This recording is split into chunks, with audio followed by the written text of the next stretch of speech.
Shakira stays undefeated. She has now written 2 bangers for the Zootopia franchise. Going into Zootopia 2, I was not overly excited because it had been such a long time since I rewatched the first one. It's been probably about 10 years, but this week I watched it and I think that movie is just such a delight. It feels fresh and it's tackling really interesting themes for a family movie. And with Zootopia 2, you have Jennifer Goodwin and Jason Bateman returning, with new additions to the cast like Quan, Fortune Feimster, and even Andy Samberg. Judy Hopps and Nick Wilde are teaming up again to crack a new case, this time the most perilous and intricate of their careers. I think the Zootopia franchise has another really good one on their hands. This movie is a total delight. I don't know if the story offers as much to chew on as the first one, but it still offers a very entertaining story for both kids and adults. I like that they expanded the world of Zootopia here. We only just saw really a portion of it. You have new creatures and new species in this one. In fact, the 2 new characters, which were my particular favorites. There are a couple other new characters as well. But I loved Ke Quan's Gary the Snake and Fortune Feimster, who plays Nibbles Maplestick, a beaver. And alongside Nick and Judy, who we'll talk about in a second. I just thought these new characters were hilarious and very entertaining to watch on screen. Dynamics between all of them, seeing it all unfold, and it was just a lot of fun. The movie is very funny consistently as well. It continues with the first one in that regard. The jokes can kind of write themselves a bit. I even felt that in the first one, but that doesn't mean that they don't land just as hard. It doesn't make them any less effective. They do what they should do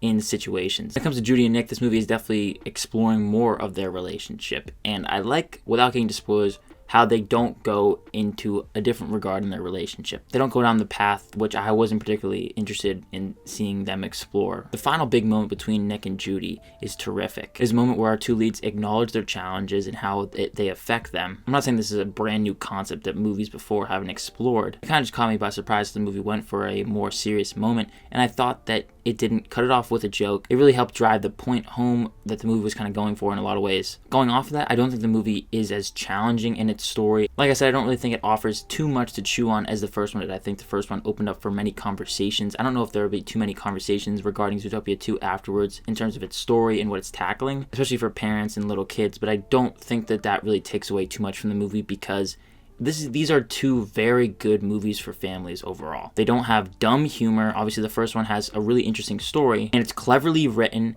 and I think that that's just a win for families. I'm not personally sharing from experience, but I think that parents will really find themselves enjoying this one too. A little side piece, there are 2 moments in particular, and I could have missed another one too. 2 little homages to horror icons, that being Jack Torrance and Hannibal Lecter. I'll let you, as the viewer, pick it out and see if you caught them too. And that is just super cool to see, and I was not expecting that. But as a movie fan with a keen eye, I think that it just is cool to see, and a little wink to movie fans and especially horror fans. I think this world is so creative and it's just a lot of fun to spend time in it. Now, growing up, I didn't have a big fascination with animals by any means, but I think what these movies actually can offer is a gateway to kids and younger audiences wanting to learn more about animals and different species and reptiles, whatever it may be. Now, I do have to say, I was really expecting this movie to go where it did with the twist, and it was so predictable. I think we all know that going into a Disney movie, it's going to offer some sort of villainous twist, and sometimes it's very predictable, other times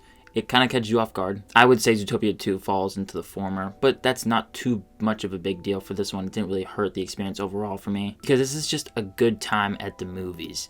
It has a fun environment, a fun world, charismatic characters that are funny. The movie's really funny overall. The new song from Shakira, written by Ed Sheeran, by the way, total banger. And while the story might not be as creative as the first one I found, I think Zootopia 2 does offer some good lessons for families, younger kids. And I would gladly watch Zootopia 3. I'm going to give Zootopia 2 a B, and I would definitely recommend seeing this one in the theater. But I want to hear what you thought of Zootopia 2 down below in the comments. Be sure to leave your thoughts. I want to thank you so much for watching this video. If you did enjoy it, be sure to hit that like button and subscribe to the channel if you haven't already. And as always, look forward to more content coming soon. My name is Ben, people call me Meter, and I'll see you guys in the next one.